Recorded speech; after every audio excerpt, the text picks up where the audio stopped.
Eh, Retomamos el trabajo que estábamos realizando en, en el pre-ICFES de Mentes por la Tarea. Estábamos en un taller de realización de preguntas tipo ICFES. Estábamos sencillamente revisando cuáles eran las formas de escribir una de estas preguntas, siendo que si uno se adentra en esta intención de la redacción de las preguntas, seguramente va a entender cómo es que el ICFES desarrolla sus trabajos. Habíamos realizado ya una primera pregunta que nos habíamos inventado, en la que habíamos planteado el tema de la monarquía constitucional. Habíamos redactado rápidamente esta pregunta donde decía que la monarquía constitucional surge luego de las necesarias reformas planteadas por movimientos liberales desde el siglo XVIII.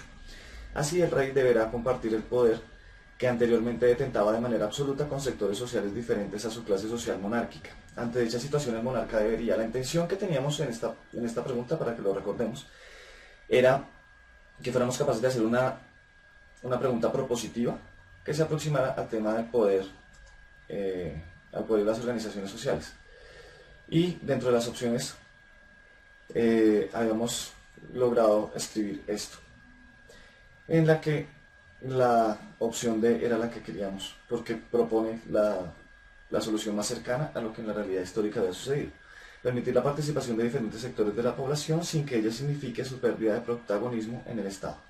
Eso resulta cierto, eso resulta muy próximo a lo que inclusive sucede en algunos países que conservan la monarquía eh, constitucional. Y luego, si lo recuerdan, el profesor Jimmy Najar nos planteó la posibilidad de realizar una pregunta eh, interpretativa sobre el tema de Nicaragua. Así que aquí tenemos un planteamiento que necesariamente debemos darle el crédito a el periódico El Tiempo en su página web, ya que sacamos alguna información de lo que ellos han escrito sobre el litigio entre Nicaragua y Colombia frente al mar y frente a el espacio que es cada uno de estos estados pelea como suyo. De este texto es que hemos sacado alguna parte muy concreto. Eh, Así que, pues digamos que vamos, este ha sido el párrafo que después hemos juiciosamente citado en esta parte de nuestra presentación y que se plantea de la siguiente forma. Esta es una redacción que agradecemos a El Tiempo, pero que es propia de Mentes por la Tarea. Colombia ha demostrado con títulos históricos y jurídicos y con evidencias el ejercicio de soberanía durante 200 años sobre todos los componentes del archipiélago. Estamos seguros de que la Corte nos va a confirmar esos derechos, esa soberanía.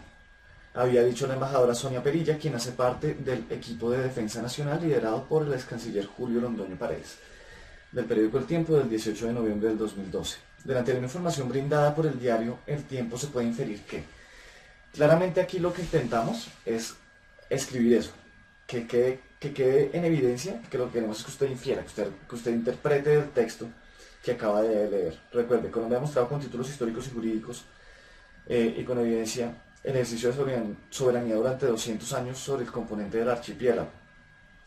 Así que nos planteamos estas posibles respuestas. Uno puede inferir, recuerde que la pregunta es ¿qué se puede inferir del texto? Uno puede inferir que los argumentos nicaragüenses no tienen validez jurídica. B. La Corte tiene claros intereses en la solución pacífica del litigio. C. La argumentación colombiana frente al tema no solo contempla aspectos jurídicos, sino históricos también. D. Los argumentos históricos tienen mayor validez que los de carácter jurídico internacional. La intención cuando escribimos esto era que esta fuera la respuesta más acertada.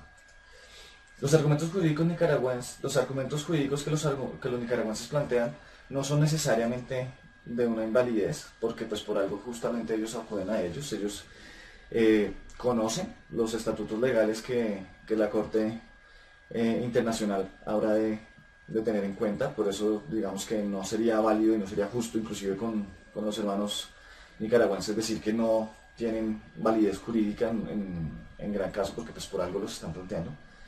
Que la Corte tiene claros intereses en la solución pacífica del litigio, eso puede ser cierto, pero no corresponde a lo que estamos hablando, no corresponde a lo que el texto decía.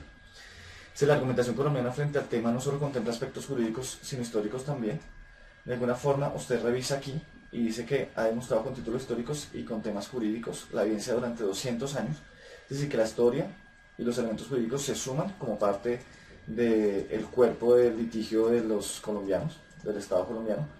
Y también podemos decir que los argumentos históricos tienen mayor validez que los del carácter jurídico internacional, lo cual no resulta cierto, porque pueden haber argumentos históricos muy interesantes, puede haber un historiador muy versado en el tema que explique algunos elementos, pero cuando hablamos de ley, hablamos de elementos que definitivamente son correspondientes a marcos legales que son prácticamente inamovibles frente a la discusión de un tema como por ejemplo en este caso, quién deberá ser el dueño de esos territorios que estaban en disputa en los últimos meses.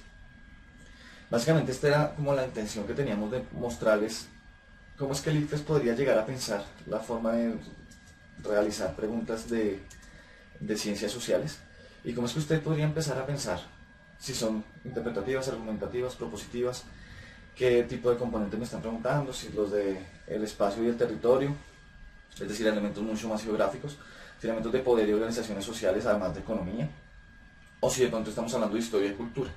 Que usted sea capaz de diferenciar ese tipo de temas